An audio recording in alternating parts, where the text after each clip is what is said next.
The audio is really difficult to hear on the air. We could hear it pretty well on the cell phones and in the studio, but for whatever reason, going through the processing in the system, it is so difficult to hear. But I'm going to give you the backstory, and that is I was sent a video.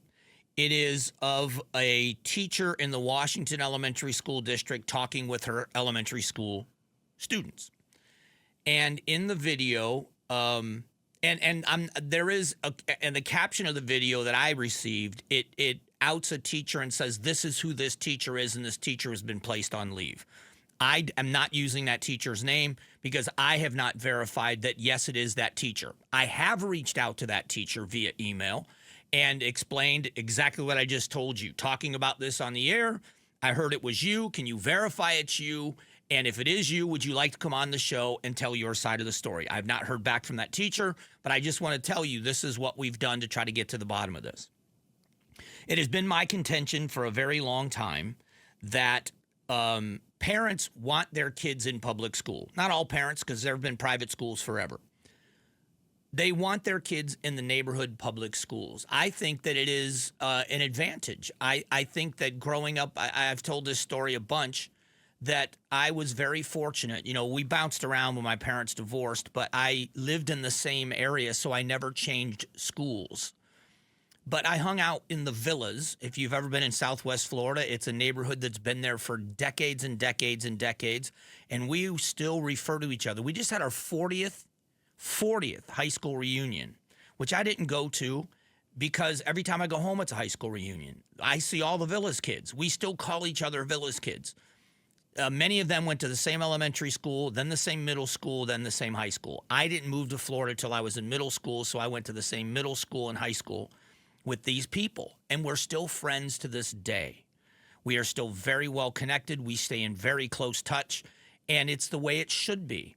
School dances, first date, prom, homecoming, football games, parties, same school during the school year, same summer vacations together in the neighborhood. I think that's ideal, and most parents grew up that way, and they would love that for their children. So the only reason why, reasonable reason why, that they would consider moving their child somewhere else is because it's not working. Either the school itself is underperforming, it is just maybe not a good fit for how your child learns, but parents are not going to sit idly by and watch schools perform poorly. So here you've got, in this elementary school district, another reason why school choice is immensely popular. And this teacher is explaining to a student who had asked about the assassination of Charlie Kirk. And I don't know the backstory about this, but she's explaining how she doesn't want to see somebody die. She's not happy about somebody dying, especially at the hands of gun violence. I'm paraphrasing. And I wish I could play the audio. It's just so hard to hear. It really is more difficult to hear than anything else, and I just got to repeat what she says.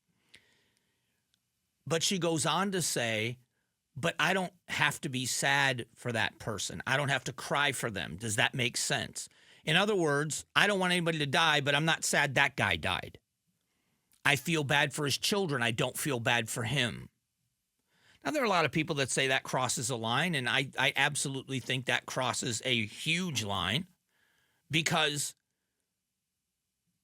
you're talking to little kids. You're talking about a nuance that a little kid's not going to get. And there's a reason why this kid wants to have this conversation. That's just, again, my opinion. But she goes on to talk about how she's not friends with people that voted different than she did because you're voting for someone that's a bad person and you're voting for, again, you're speaking to very small children.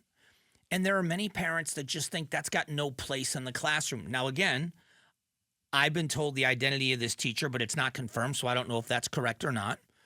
And I also have heard that this teacher is on paid leave while they're doing some kind of an investigation.